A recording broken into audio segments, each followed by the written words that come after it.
thought of unknown.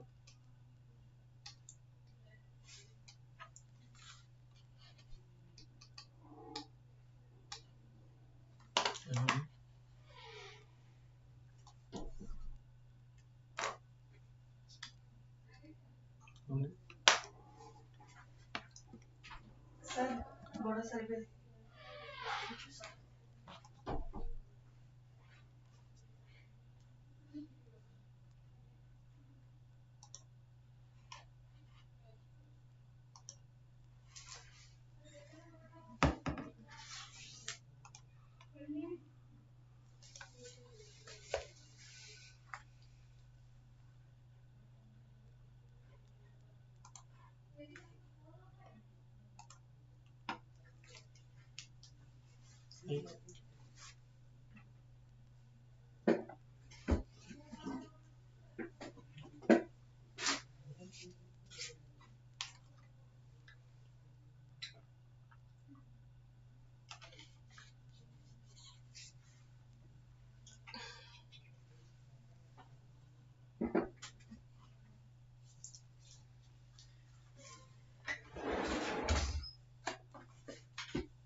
Hello students, let's discuss about, we have already discussed about the Indian foreign policy in the previous session. Today we will take up some challenges or changing dimensions of Indian foreign policy. As you all know, foreign policy is a very dynamic concept. This changes with changes in time, circumstances and situations. Because so the foreign policy of a country is only to promote its national interest. But foreign policy is the policy through which the country promote its national interest.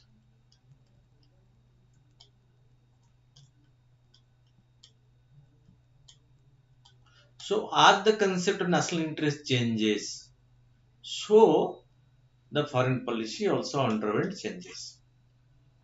With changing time and circumstances, the country's national interest changes, being very dynamic.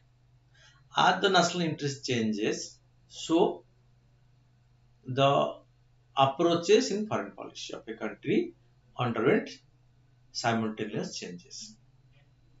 That is the whole reason why foreign policy remain very dynamic, very lively, very active, and it always try to exhibit the changing needs and fulfill the changing requirements of a particular country. Since our country became independent, we have been following the foreign policy. The most important aspect of Indian foreign policy is it is able to maintain the inner core of the policy. But as per the change in time, change in circumstances, so we have added changes to our foreign policy. It has been well established. So in the 21st century, as India has been on a rising spree. When the country got independence, it was an underdeveloped country. So think the transformation that India underwent since independence. When the country became independent, 1947, India is an underdeveloped country.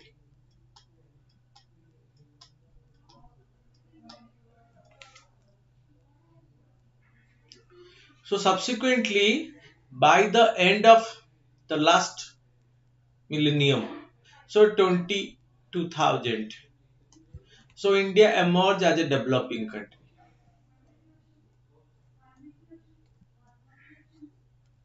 By 2022, we are trying our best to be a developed country.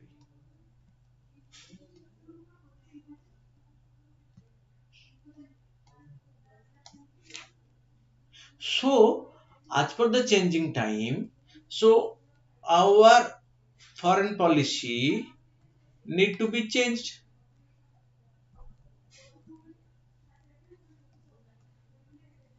because our aspirations have been different. When we are independent, we have different aspirations. As we start our development, become mature democracy, we change our aspirations. And at present, in the change global geopolitical circumstances, so our aspirations something different. We are projecting ourselves to a developed country and a global power to be recognized by the countries around the world. Accordingly, we are changing our foreign policy from non-intervention to active participation in international affairs, on situations, on circumstances, on events. So we are becoming proactive. Our proactiveness proves that we must have follow a very proactive foreign policy which will be able to project our image globally. Friends, in this direction, so we are going to discuss the Government of India's prioritize the following dimensions in India's foreign policy. What are the new dimensions added by the present government because of the change circumstances?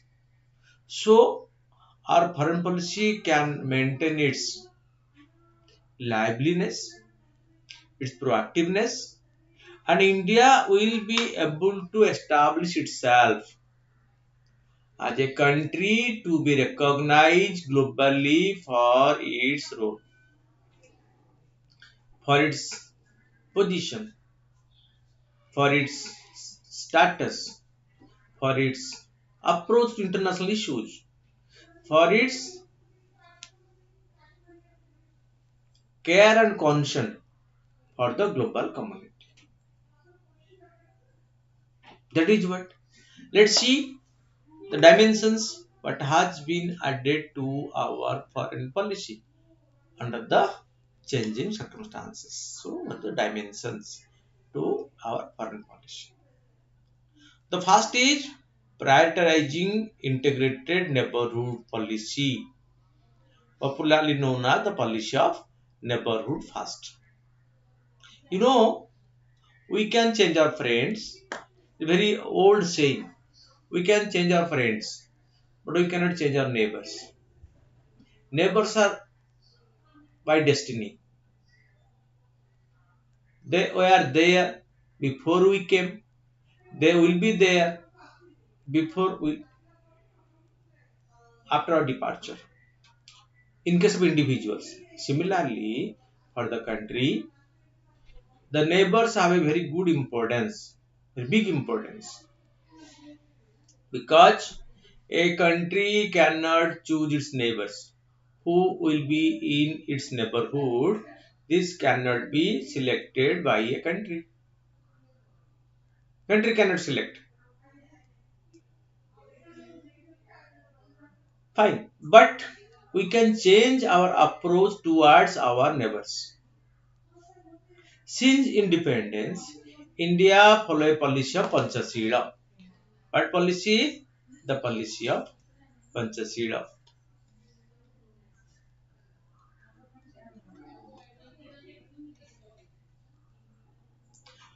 Towards its neighbors,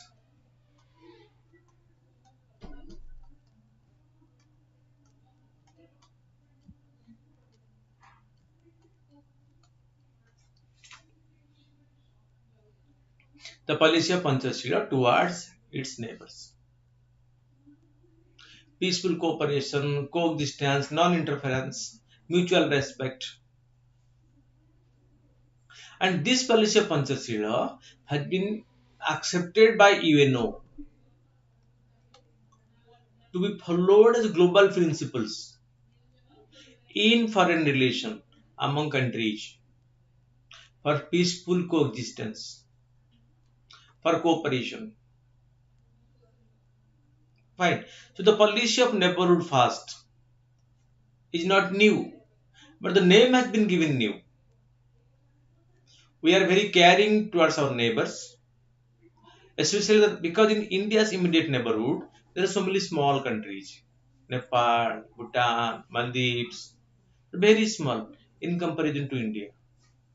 So territorially small, demographically less, economically much behind India, militarily much backward than India.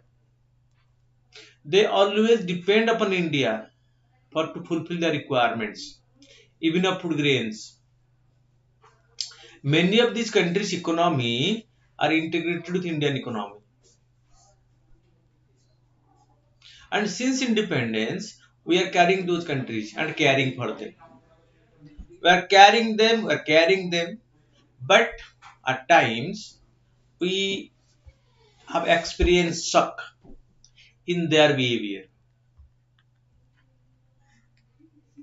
Coming under the influence of other countries, they at times react against India, follow anti-Indian approach, openly express anti-Indian sentiments.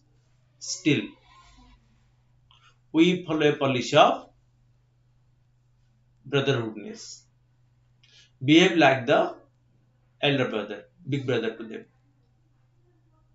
So the present government has followed a policy of neighborhood first in which it wants to promote a good friendly relation with the entire neighborhood, not only in South Asia, to which we are confining earlier, but to even East Asia neighbors. From SARC to BIMSTEC, we have expanded our neighborhood policy. As you presume or you realize that SARC is not going to be very proactive due to the role of Pakistan in this, always putting obstructions in promoting friendly relationship. So we sidelined SARC and started promoting our relations with the BIMSTEC group in the changing circumstances. We avoid the unruly states here and carry the states who are peace loving, who are progressive, who are broad minded, who want development than destruction, and add some other countries from the East Asian region and join and promoted the BIMSTEC group.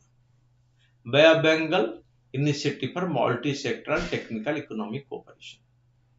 We very well realize economy is going to be the turning point, the most important thing in the life of nations in future. So from SARC, we have shifted to BIMSTEC. We became close with ASEAN. Not only BIMSTEC, we became close with ASEAN in the neighborhood. We became close with the Central Asian countries.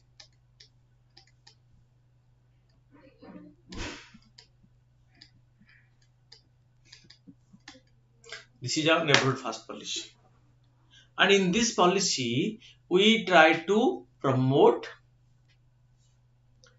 unilateral concession. What we promoted since the days of I.K. Gujral as Prime Minister, we have been following unilateral concession.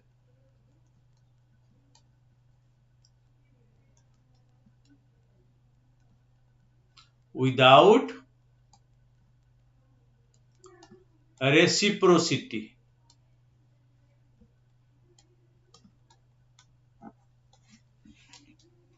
Or any favor from them, any return from them.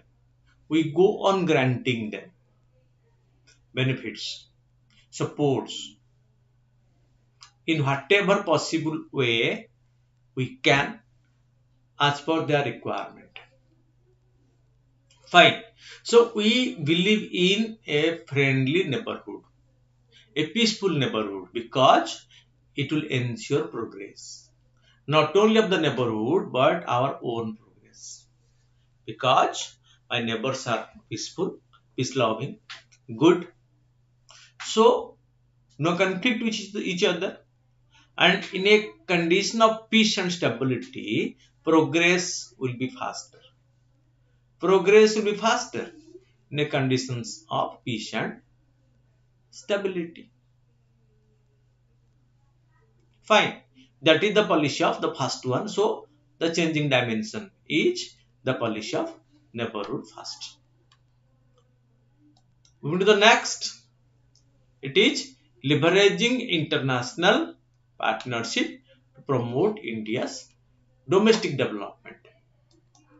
You know, in the present period, no country can live in isolation. No one can live in isolation. No one, none can live in isolation.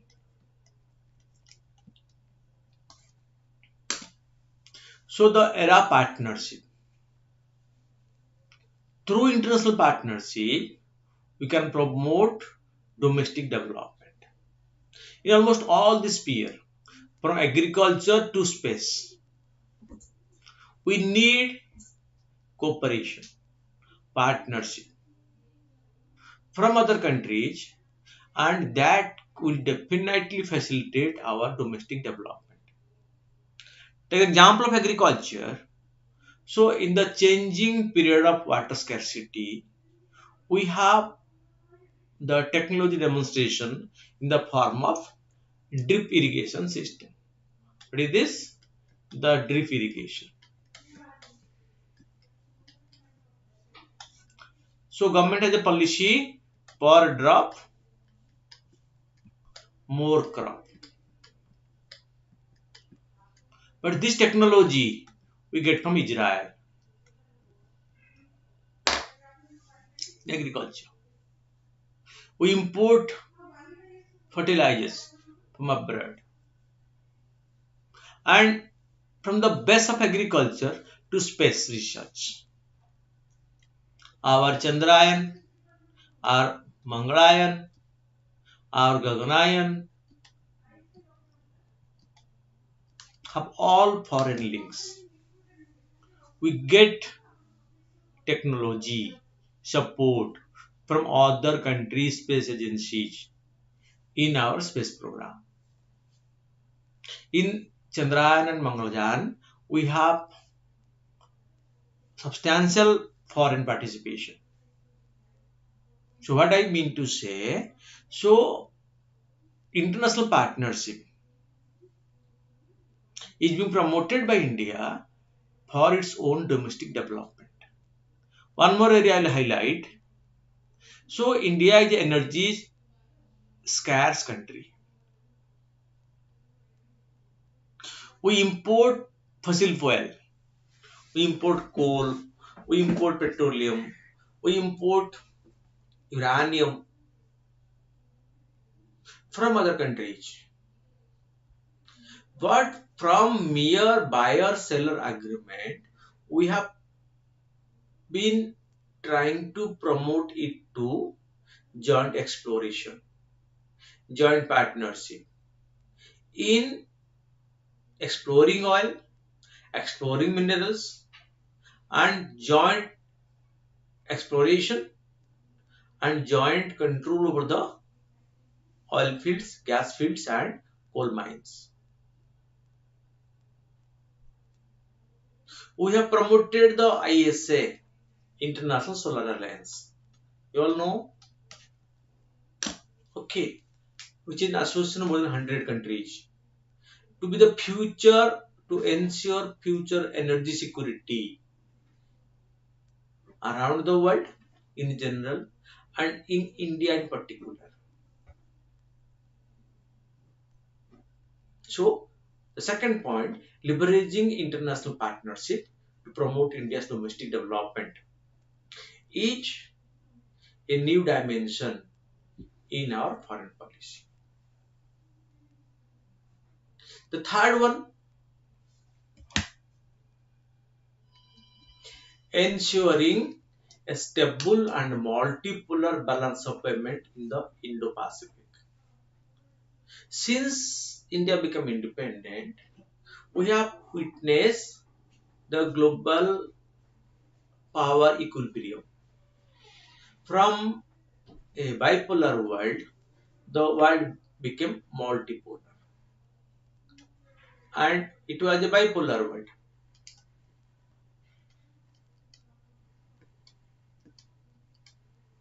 With USA and USSR. Then it became unipolar. With disintegration of USSR, USA remained the only superpower. And at present, the world became multipolar.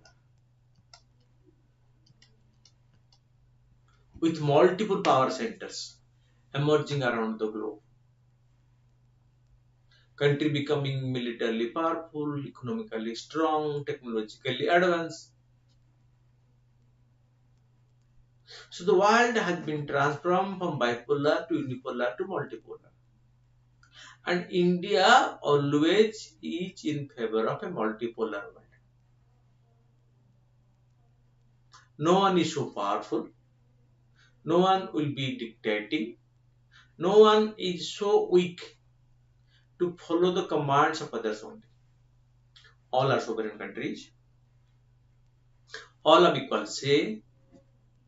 In a multipolar world, the power should shift to multiple power centers.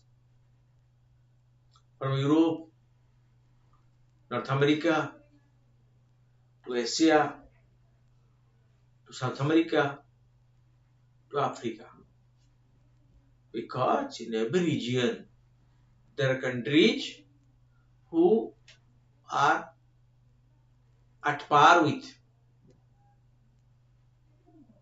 the recognized power of the world. So ensuring a stable and multipolar balance of power in the Indo-Pacific. We are concerned about the Indian Ocean region and the Pacific region due to the trade routes, its strategic importance. We form Quad, we form BRICS, adding these countries with us to provide a strong Indo-Pacific region, a stable Indo-Pacific region. That is what. So always India is in favor of a multipolar world. And this is a reflection of the changing geopolitical situation. And India has very well realized it, and India has very well accepted this as a reality from day one. So it has changed its foreign policy by which the changing dimensions will get representation in its policy.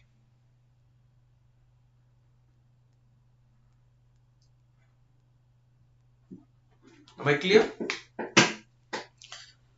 Then coming to the fourth point, the next one, dissuading Pakistan from supporting terrorism. You know, if a particular country which is the worst victim of terrorism, it is called the worst sufferer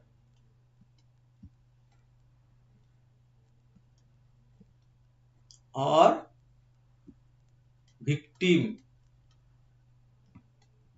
of terrorism. It is India. Its parliament has been attacked. Some states' assemblies have been attacked. Its trade center has been attacked. Its religious places have been attacked. Its railway station has been attacked. It has devastated its economy.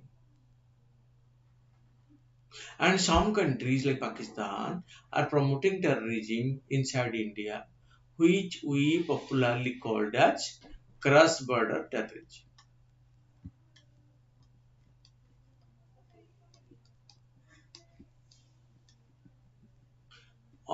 by the Islamic terrorist group.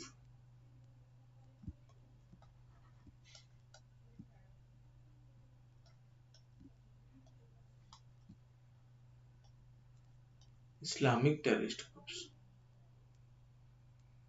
Am I clear? Okay. So we have been trying to dissuade Pakistan from this nefarious design. But the net result shows we are unable to. That led India to rigid its stand on terrorism and the terror sponsor country Pakistan. Since the attack on Indian military base at Uri, Pathankot, and subsequently at other places, we launched surgical strike. We convinced the international community of Pakistan's active involvement. We were able to prove it before the international community who is promoting terrorism and whom it is using as its mohra or agents in this political game plan to create instability inside India. Once we realize that this country is not going to understand or realize the devastating impact of terrorism in its own country, we started diplomatically isolating Pakistan from all international forums, provide enough evidence against it before the international community to make them believe that what India is saying is correct, 100% correct. And terrorism is to be blamed by everyone because it is not good for any country at all. You see, Pakistan itself, which has been promoting terrorism in India, has suffered many casualties in its own country, in more than India, because terrorists have no country, no religion. They are the unlawful elements trying to fulfill their nefarious design and their purpose. And for that, they can go to any extent. They can go to any extent to fulfill their objectives. That is what. Once we are unable to dissuade Pakistan from this, we started isolating it. We cut off our relationship with it only because we want that it should realize the mistakes, the horrible mistake it is committing against the civilized world in general and on itself also in particular. Fine. The other thing is that the next is bold stand against China hegemony in the border and soliciting inter support in India's favor. So the other neighbor of India, that is China, which creates trouble for India, is also China. Because of the border disputes, since the country became independent, so we have border fightings, border standoff. And the days of Doklam and the President Golwan incidents are the strong evidence of their desperateness and our priority, our proactive measures to counter them. There is a time when we highlighted Hindi Chinni Bhai Bhai at the United Nations level. We promoted the membership of United China in the UNSC as a permanent member. But since it became a veto-wielding member country of United Nations, it started expressing its hegemony, which go on increasing with passage of time,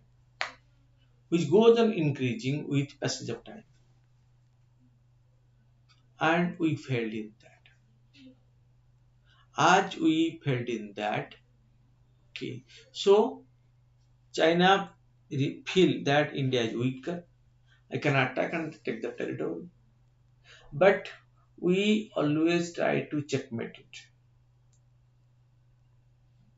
because during that war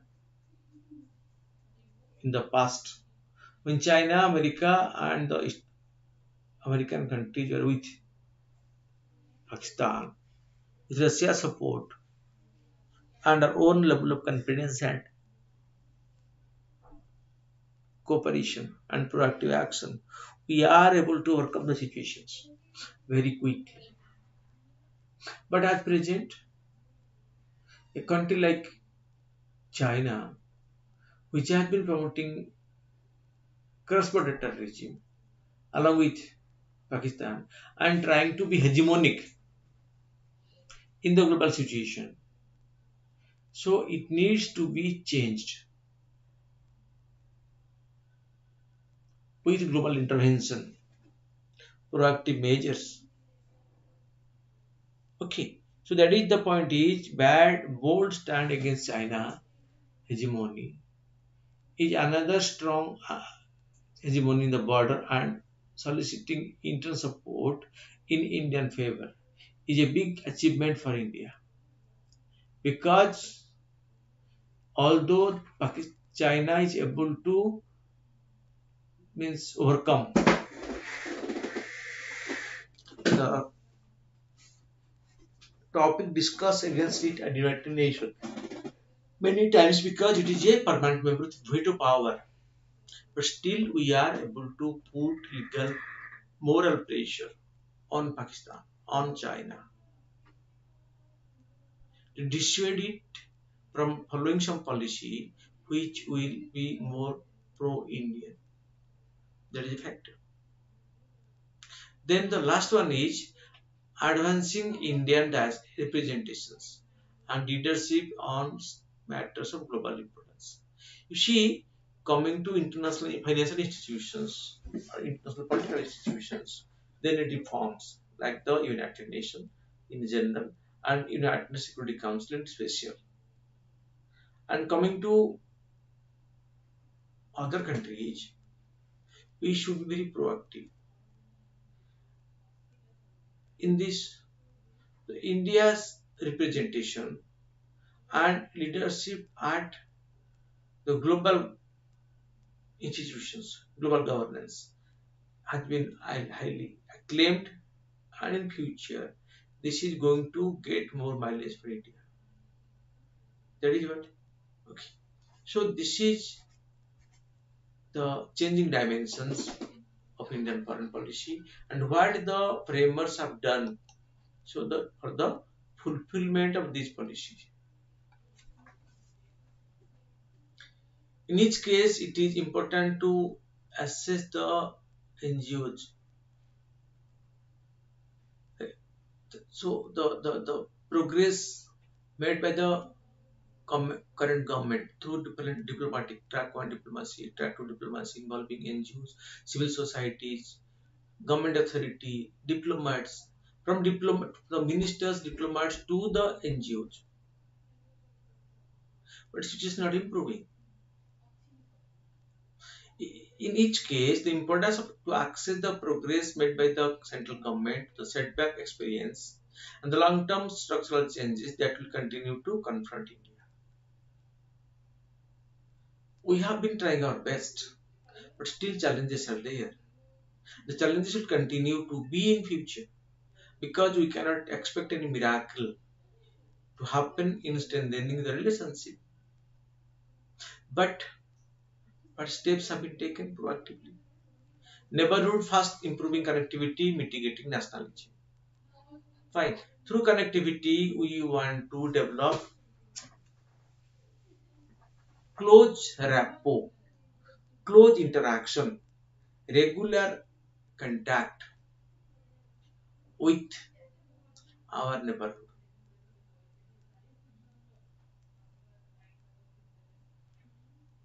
So, the Bangladesh, Bhutan, India, Nepal connectivity program the right step in this direction to build physical infrastructure connectivity with the neighborhood.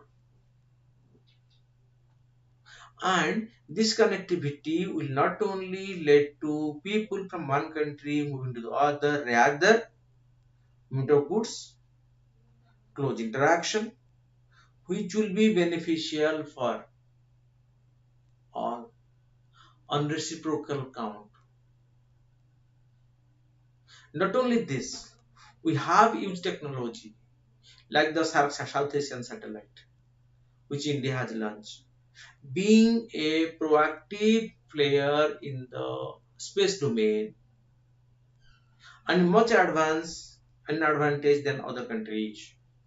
India launched a satellite by which so it not only get the facility for itself but exclusively dedicate the satellite to the other countries who don't have the facility to use it. And this is also a manifestation exhibition of its power. It's concerned for the neighboring countries.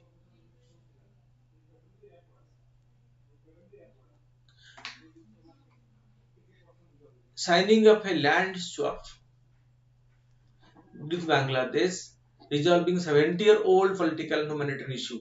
You know, we have enclaves, what they're called as the Indo-Bangladesh Land Boundary Agreement, popularly known as the Indo-Bangladesh Land Boundary Agreement. You must be knowing this.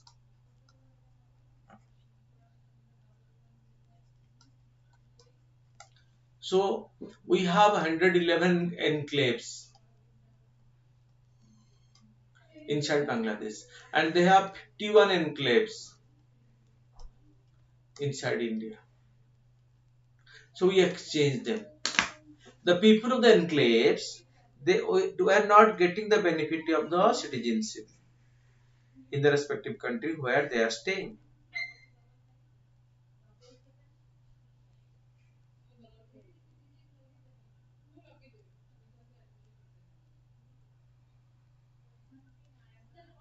Am I clear? So this land swap or land boundary agreement has solved the issues permanently, and the people in the enclaves enjoy full-fledged citizenship right inside the country where they were living in isolation for more than 70 years. But all these, our support to Maldives, support to Sri Lanka, support to Bangladesh through line of credits, to present Sri Lanka through food, line of credit, medicine, energy like diesel and petrol are examples of our neighborhood first policy and our proactiveness in maintaining, establishing and maintaining good relationship with our neighbors, which we always strive for, because we very well realize that so a friendly neighborhood is always good for a country. So next is bridging diplomacy and development. FDI flow in a country have increased because of various initiatives government of India has taken, like Make in India, the ease of doing business and FDI regulations in different sectors like aviation, defense, pharmaceutical, compounded by robust economic growth and large domestic market. Although the pandemic has created some obstructions, some delay in the things, but we are able to overcome it at the fastest one. The first one to overcome it. And our diplomacy has been successful in bridging the gap and promote our development. From look east policy, so we launched the government of India during the PB Narasimha Rao period launched the look east policy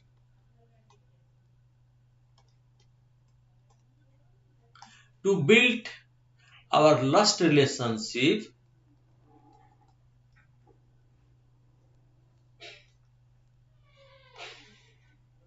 with our eastern neighbors, our East Asian neighbors.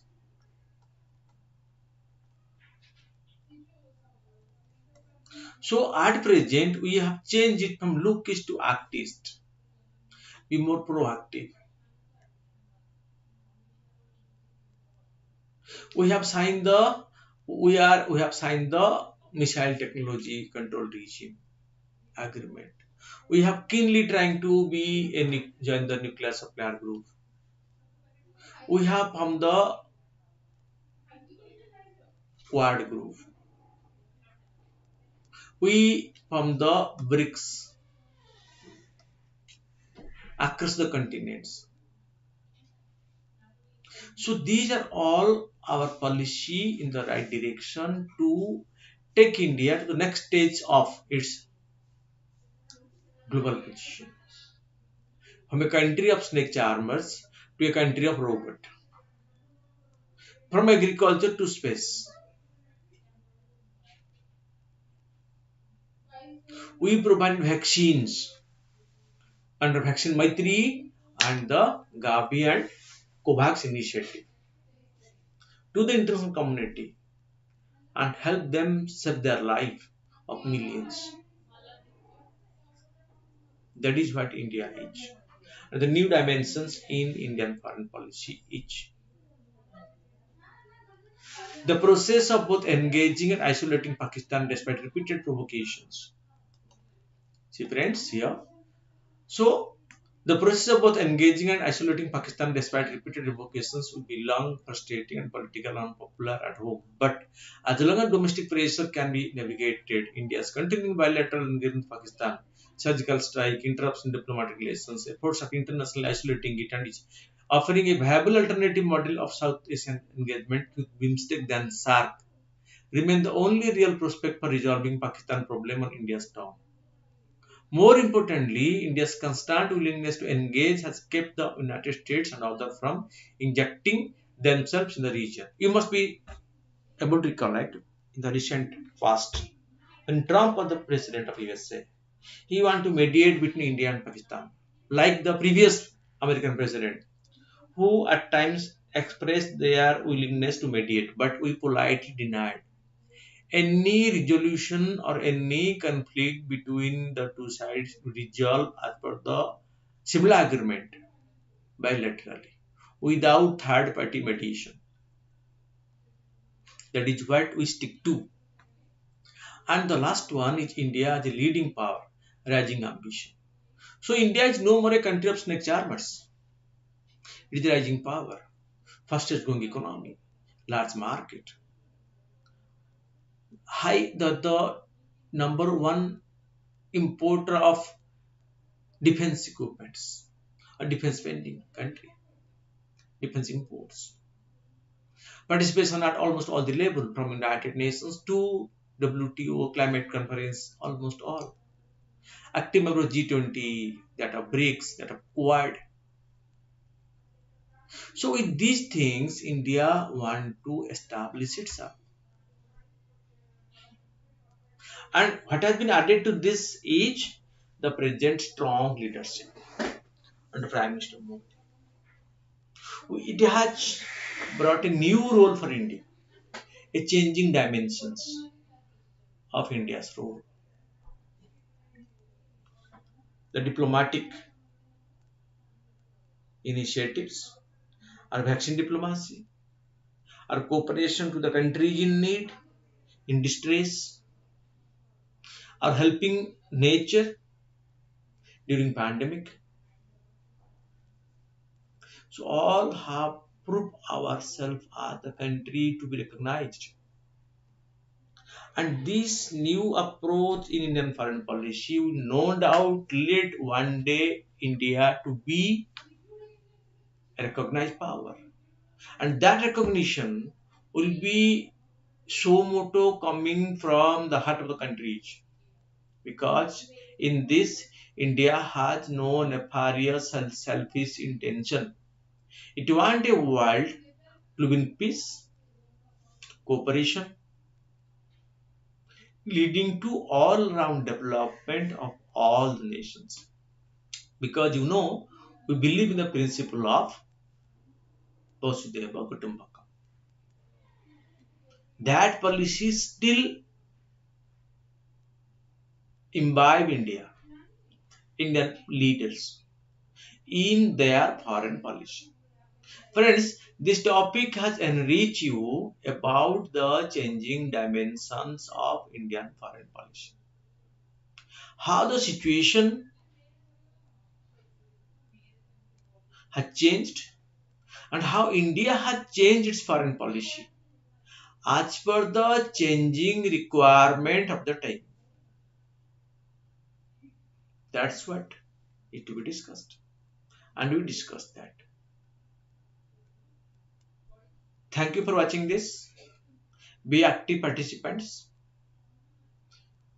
The most important benefit will be when you understand this topic and write your answer, preparing yourself for the upcoming examinations. Thank you for watching.